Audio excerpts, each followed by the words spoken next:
Welcome, everyone. Thank you for joining today's virtual fireside chat. My name is Jiamin, and I'm the lead at Parcel Monitor, the leading platform for e-commerce logistics insights. With our studies and together with industry experts around the world, we hope to provide our community members a platform to acquire knowledge and exchange insights about retail, e-commerce, and logistics. So in our previous fireside chat, we talked a bit about the ever-increasing shipping costs and its impact to carriers and retailers. One interesting perspective that has emerged is that out-of-home deliveries, being an efficient and cost-effective delivery method for carriers, could be the silver bullet in tackling this issue. So we're therefore extremely excited to have with us Marek and Mirek from the Last Mile experts today to share with our community their insights.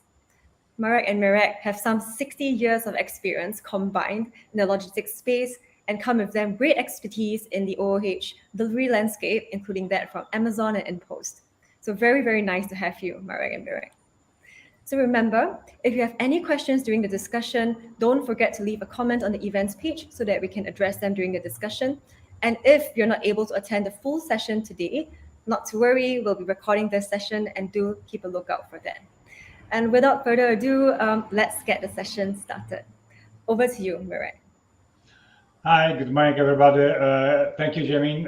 Good morning, Marek. Let's start to talk about this business because it's a very, very hot environment, and I think we have something important to share. Marek, over to you. Absolutely. I think we see that there's huge potential and need in this space. It's very interesting because we'll also cover some of the data that our friends have shared with us from Parcel Monitor from Asia, which is very different to what we'd expect in Europe. We'll also share at the very end something really surprising that we have from the new Last Mile Experts Out of Home report, which hasn't yet been published. So if you wait till the end, you're going to hear something really, I think, quite interesting from Mirek. But let's maybe just launch into it. And if I may, I'll kick off with my take on some of the findings from Asia. Then we'll talk about the key issue, which is pricing and out of home, and why actually out of home is the silver bullet. But the big findings that I sort of was interested in, so based on data from Parcel Monitor, only around about 3.28% of parcels in Asia were shipped using out of home.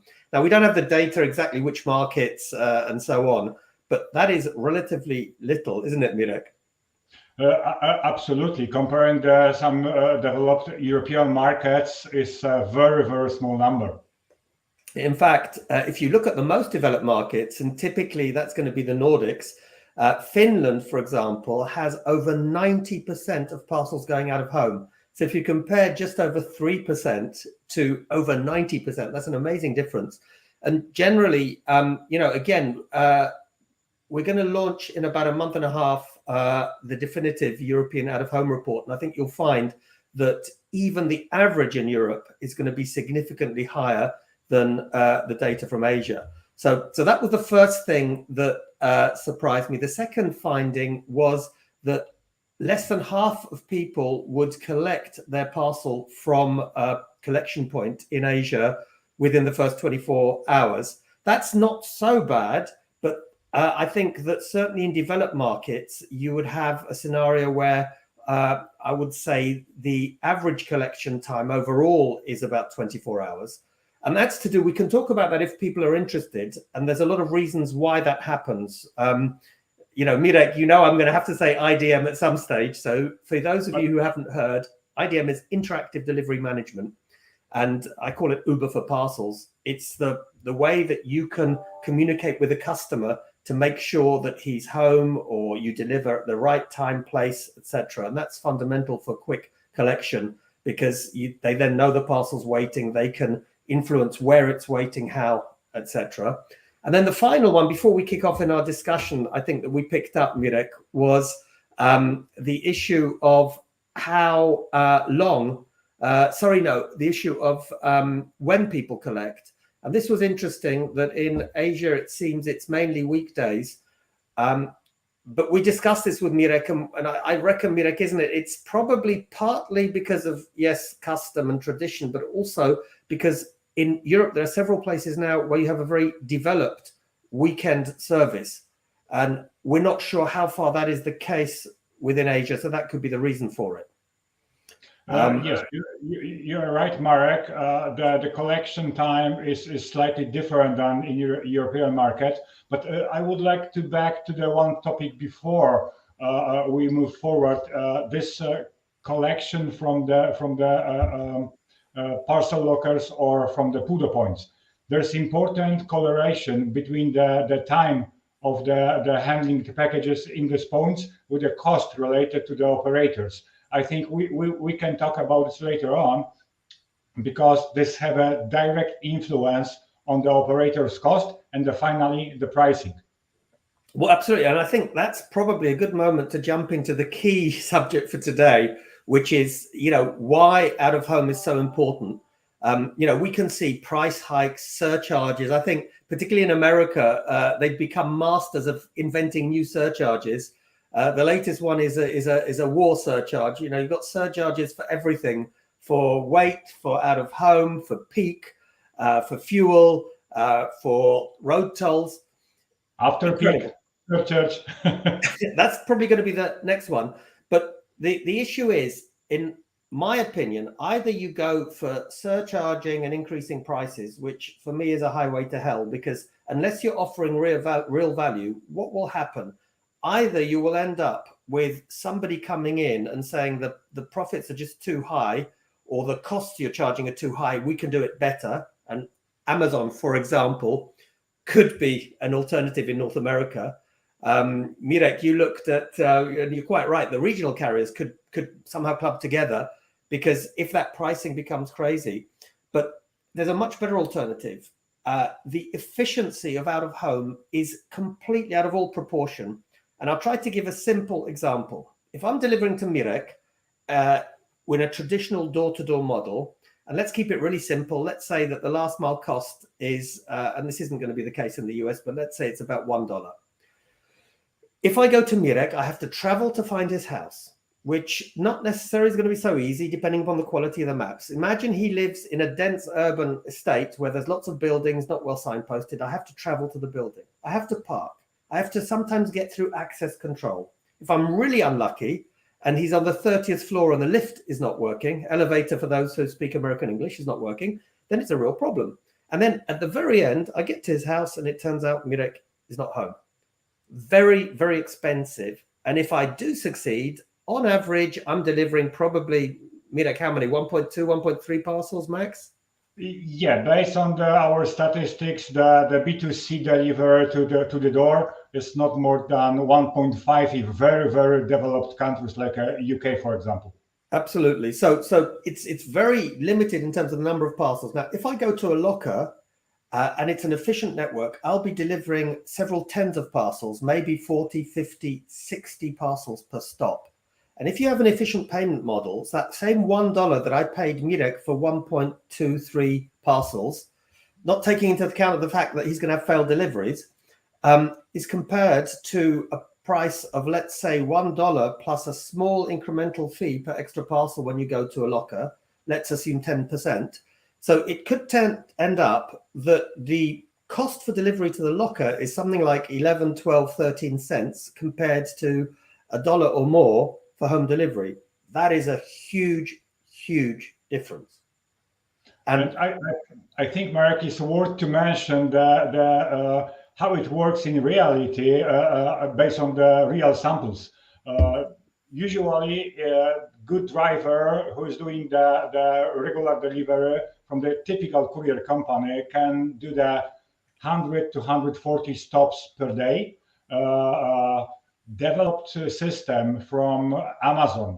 We know that the best drivers are doing up to 200 stops, but it's still 1.2, 1.3 packages per stop. And tell our audience what you learned from the InPost driver recently. Yeah, one caveat. I think the Amazon one is about 200 parcels because 200 stops, I think, it becomes difficult. But coming back to what we saw, we had a real live experience on a site visit. We met an InPost courier, and I was absolutely shocked to find that he'd delivered the day before 1,350 parcels, which is just incredible. Actually, I don't know if you remember, Mirek, he said on the particular day we saw him, it's a bad day. He only has about 800 parcels. So, yep. You know, it's incredible in terms of the, let's say, capacity. So I think it's, of course, price and cost is a factor, but also capacity, because quite often you have surcharges because peak, you have no capacity, and that's the reason for it. So there is absolutely no question that out of home gives not only capacity, not only an ability to be much more efficient. By the way, we didn't talk about this and that's not the subject, but it also gives customer-centric service because the customer has choice. And then finally, this is not about ecological issues today, but I think we should just throw it in, particularly because we're about to launch a green last mile report. Lockers and even PUDOs in urban areas, if they're well operated, can reduce the carbon footprint by as much as 2/3, and in rural areas up to 90%. So interesting stuff. I got a question because I don't see any questions. Is it because you're shy? you've got a place somewhere. I don't know, Jamin. I think it's below or somewhere where people can on the right side. We'd love to hear them, because then we can try and make this a little bit more interactive. But if not, maybe in a minute, Mirek can then share the, shall we say, I think quite surprising and interesting developments in what we call Lokerland, i.e. Poland, the biggest locker market in Europe. The Poland is named Lokerland because the development of the network is moving very rapidly.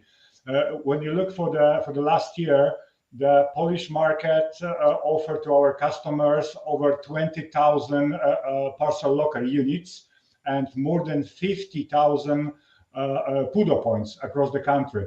Of course, we are not the biggest one from this perspective, because France has a little bit much more points, like 57, 58,000 in total, but still mainly based on PUDO. Marek, what do you think about the UK market, which is most developed in the B2C?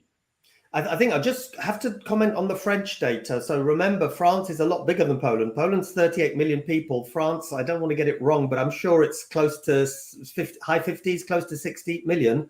So actually, in terms of points per member of population, I think Poland is bigger. In the UK, I think the UK is a really big opportunity. We did some work with Analysis Mason, our partner, recently, and there was, I think the prediction, Mirek, was 50,000 lockers within the next couple of years, if I remember correctly. For example, the Amazon just speed up the development of their own network, and they just double number of lockers within the last year, from 2,500 to 5,000 recently, and they are still speeding up. And also the InPost, the Polish company, has started development over there. And so far they have 3,000 lockers, and this is just a beginning. I think one of the really interesting ones, and we're going to share another little secret that not everyone is aware of, and it's about the German market, because a lot of people ask, how come there are few alternative lockers in Germany to Deutsche Post? Now, the secret is not many people know, and actually some people had a real problem because of this, that Deutsche Post has some patents at the moment related to lockers. Those patents, I think, end either end of this year or next year. But up until now, what has tended to happen is anyone setting up a network, when they got to a certain size, that in Europe, they'd get a nice note from legal department, from Deutsche Post, saying, hey guys, when are you going to start paying license fees? And the thing about the patent is it's quite clever. It doesn't talk about the machine itself, but the processes behind the machine. So it's quite all encapsulating. And why that's relevant, if you look at the German market, it's only really Deutsche Post lockers. But the really interesting thing about that is Deutsche Post, in a way, is the father of lockers. They, to a large degree, invented them. And what is really surprising is that despite having that huge head start, at the moment, they've probably got about 8,000 Mirek. We'll see in the latest report, we'll have the final data. But generally speaking, the country, and let's be very honest, the operator, because Deutsche Post DHL is a very big operator, that is responsible for introducing the technology in many ways, hasn't been able to leverage it, because, you know, Mirek shared, in Poland we have 20,000 lockers, and in Germany, which is effectively Deutsche Post, you have less than 10,000, and Germany is more than double the size of Poland. So that's a real surprise. We've got some questions I think we can look at. Yes, I'm going to ask this question right now, but before I will back to patent for the second. I think not too many knows that the original patent for parcel lockers has been developed in US, but by the company named WS Frankfurt. And guess what? The patent was placed at 14th of May, 1912. It was quite a long time ago. Yeah, I think it was a little bit less developed than the current locker, but I have to say I was quite shocked when I saw that. But look, I can see some questions. Which ones should we go for? I think the first one. Yes, let's start, Marek, with the first one. What do you think about the individual parcel boxes for the independent homes? Well, surprise, and that's from Adrian. Thank you. I don't like them too much, and I'll tell you why I don't like them. If you remember correctly, the benefits that we explained from outside communally accessible lockers like InPost lockers are that you can have multiple people using them. With home delivery, you have exactly the problem that we discussed earlier, the 1.2, I mean, Mirek used the example 1.5, which I think is the extreme top end. Generally, from what I understand, it's about 1.2 parcels per stop. If you go to an open locker, which is communally accessible, then in most cases, you're talking about an ability to deliver 40, 50, I think in InPost's case, it's even more parcels per stop. So because of the efficiency element, because of the ecological element, I don't particularly like independent home lockers. There's also a whole lot of other issues relating to the fact that what happens if the home locker is full, if we're talking about the individual sized one, you know, I put my parcel in and what, Mirek's coming and there's no more room. Also, how do you get the technology to work for all carriers? So I don't know, Mirek, if you've got anything to add, but not a big fan. No, absolutely not. You know, from the productivity of the driver perspective, from the driving time, from the stop time, is not the best solution.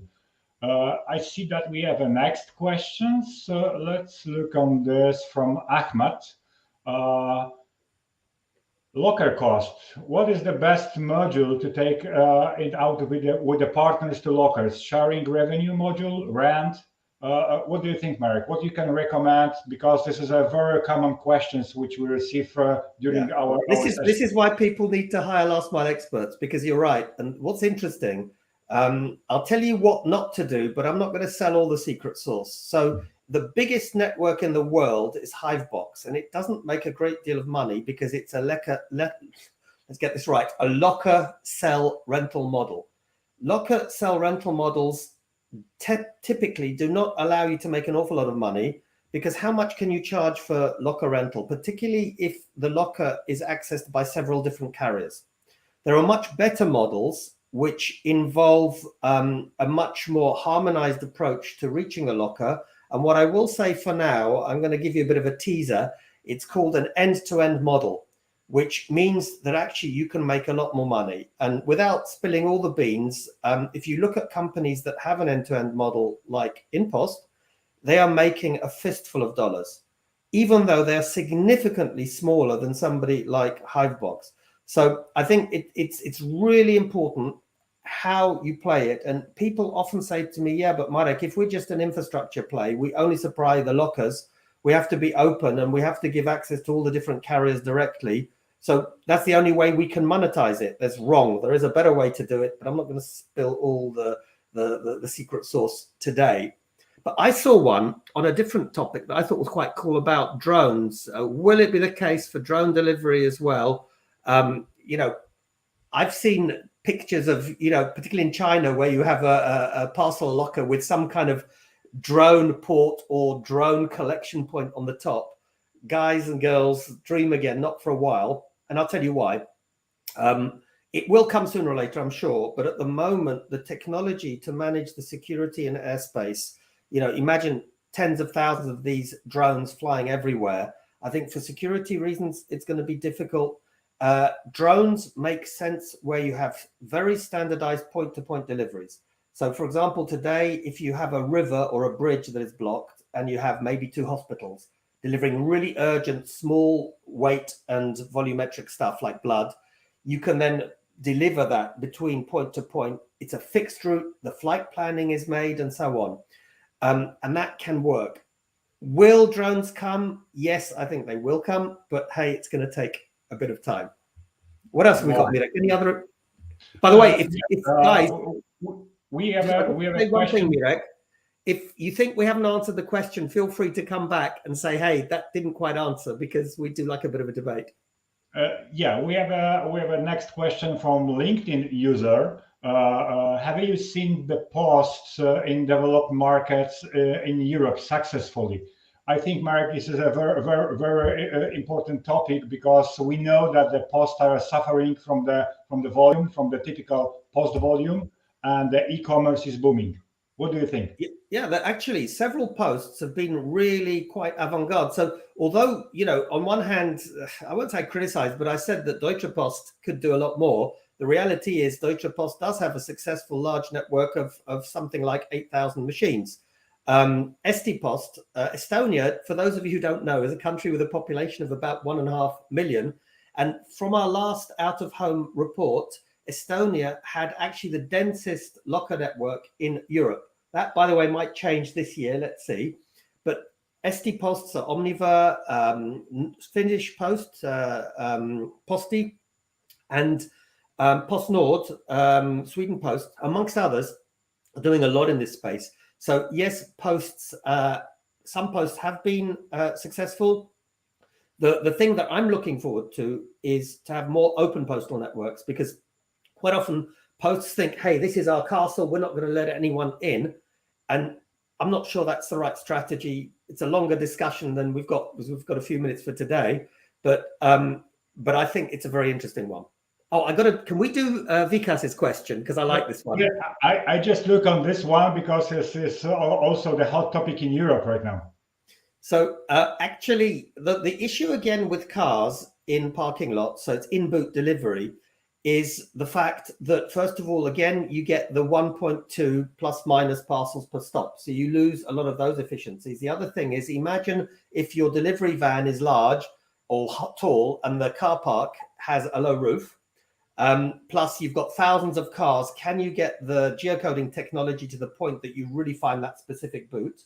And then the final issue is, how can the car owner feel really comfortable that someone else is in there? We do have an idea, and we're actually looking at a project in this space, which could be, for example, to put a camera in the boot, like you do with smart locks, so you can see what's happening.